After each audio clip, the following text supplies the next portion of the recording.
Well, hello and welcome to For the Living of These Days, Living the Questions edition. Living the Questions can also be found in Krista Tippett's On Being. But I was inspired by Rainer Maria Rilke, and he wrote a letter to a young poet. So the power of questions can change the world, change your world. To live into the questions, to ask better questions.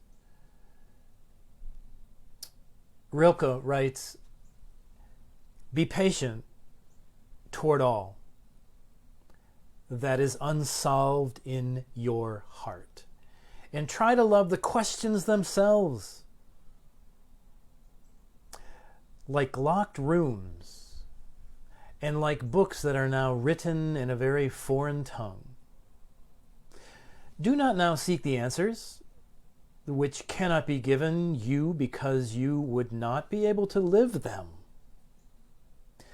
And the point is to live everything. Live the questions now. Perhaps you will then gradually, without noticing it, live along some distant day into the answer." I love that quote. So can we live into the questions instead of always needing to have the answers?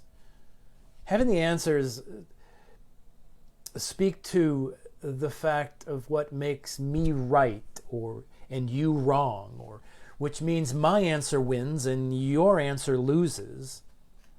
My God, how this is unfolding on the stage of our world today. Can we live into the question and be the answer? Could we ask, what is beauty? What does love sound like? What is my best life now? How can I be more kind? How can I be more just? What does compassion sound like? Tell me a story. You live into those questions. What is beauty? Live into that question. What is beauty? So many questions, so little time. That is how we should live into life. Curious. Curious. Be curious. Oh, the questions of children. Why is the sky blue? Why do deer have antlers? Blue feel like? Oh, to play in curiosity, to learn how to ask better questions, playful questions. It helps us learn the story of the other, or to use our imagination. The joy of questions, to learn more about another person. Tell me your story, and to sit and listen. What brings you joy? How have you overcome? What does it feel like to be a person of color in America? What does it feel like to be a person of privilege in America? What brings you hope? What breaks your heart? What does being a Republican mean to you?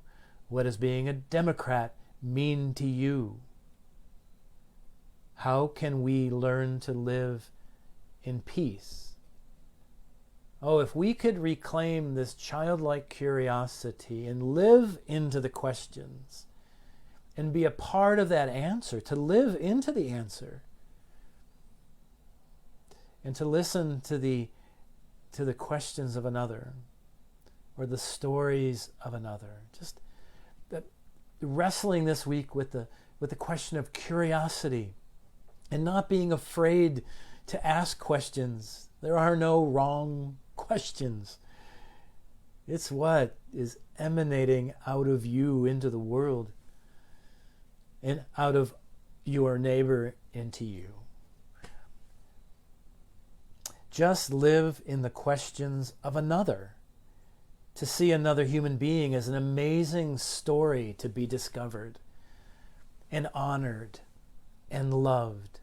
Could we begin to see the image of God in the question of hope and fears and joys and sorrows and loves gained and loves lost? So I share some questions that might open you up to curiosity of being in the way of freedom and living, as Rainer Maria Rilke writes. So what questions are burning inside you? What is your burning question? What is your present state of mind? What absolutely excites you right now? What book has influenced you the most? If you could do anything you wanted tonight, anywhere for any amount of money, what would you do and why? If you had the opportunity to meet one person you haven't met, who would it be? Why? And what would you talk about? I love that question.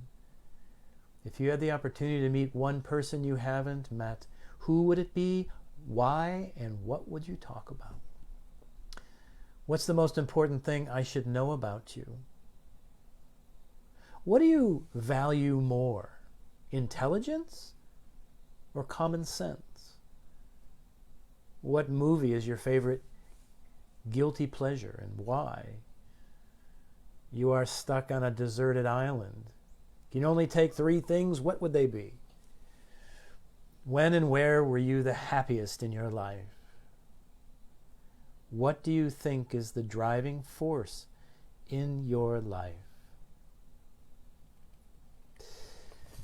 What is your life's mission statement? I share these questions that somewhere along the line, one of them might have stuck with you. Explore more questions, Google questions. And that's what we miss with each other over a cup of coffee or a tea, safely distanced and masked. But we have lost that art of asking a good question to another human being and sitting and listening to that person's reply. What do you see happening in our world as many awaken to the reality of hatred and white supremacy in our world? Share your vision of the beloved community. What is your vision of the beloved community? What role does faith play in your life, in your understanding of the suffering and hope for our world? Where do you see Jesus in your life, in the ordinary?